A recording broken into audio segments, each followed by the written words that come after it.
welcome back to Miracle Mantras. I'm Kiran Jot. I'll be reading today's lesson for you, singing this mantra with you again so that you can sing it and carry it with you throughout your day. And I'll be adding a commentary at the end. This is lesson 236. I rule my mind, which I alone must rule. I have a kingdom I must rule. At times it does not seem I am its king at all. It seems to triumph over me and tell me what to think and what to do and feel. And yet it has been given me to serve whatever purpose I perceive in it. My mind can only serve. Today I give its service to the Holy Spirit to employ as He sees fit. I thus direct my mind, which I alone can rule, and thus I set it free to do the will of God. God, my mind is open to your thoughts and closed today to every thought but yours. I rule my mind and I offer it to you. Accept my gift, for it is yours to me. I rule my mind, which I alone must rule.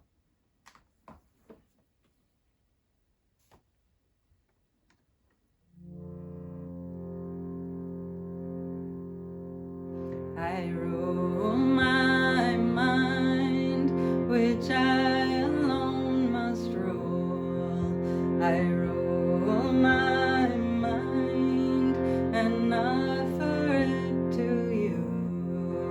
I rule my mind, which I alone must rule. I rule my mind and offer it to you. I rule my mind, which I alone must rule. I rule my mind and offer it to you. I rule my mind, which I alone must rule. I rule my mind and offer it to you. I rule my mind, which I alone must rule. I rule my mind and offer it to you. I rule my mind, which I alone must rule. I rule my mind and offer it to you. I rule my mind, which I alone must rule.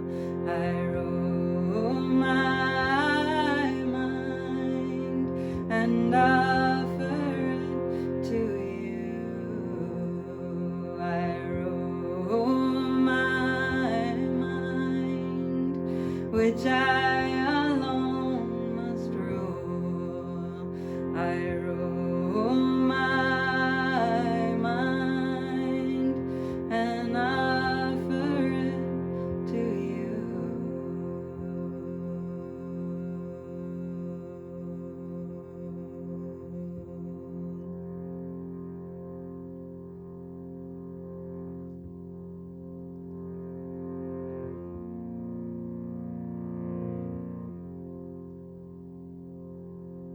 How often do we feel that the mind is ruling us? That our limited mind, the ego mind, and the negative thoughts that want to revisit the past, that want to be fearful of the future and keep recreating that. Because if you hold on to the past, you can only recreate that in the future. Because that's all your creative ability, all your creative power in your mind is going to thinking about and ruminating over the past. What are you creating then? You're only creating more of the same. So this lesson, as is all of this teaching, calling upon us to discipline the mind.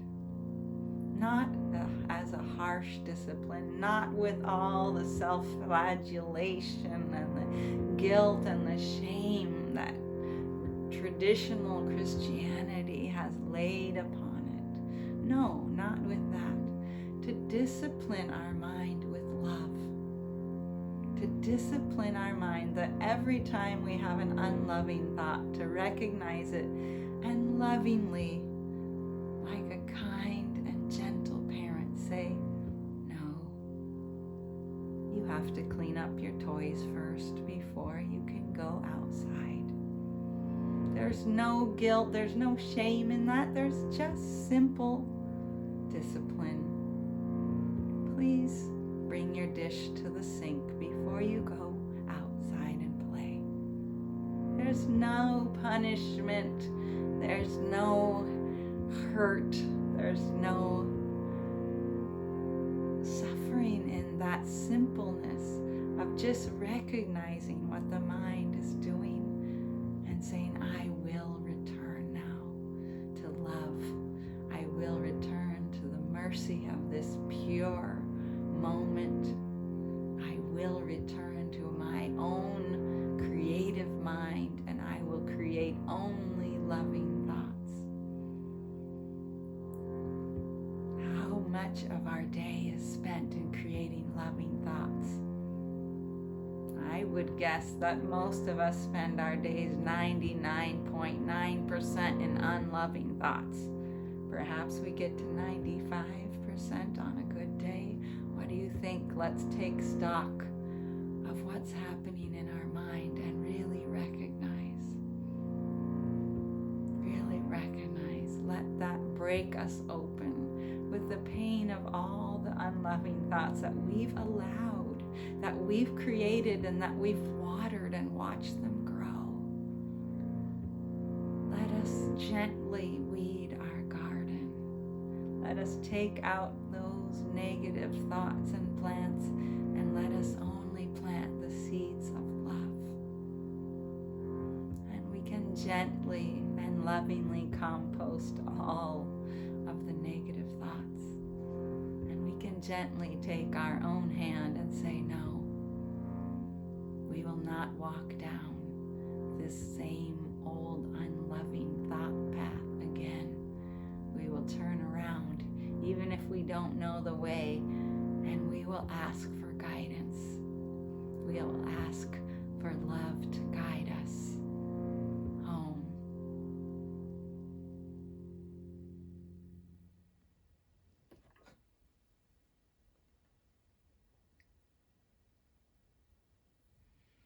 Thank you for being with me. I look forward to being with you again.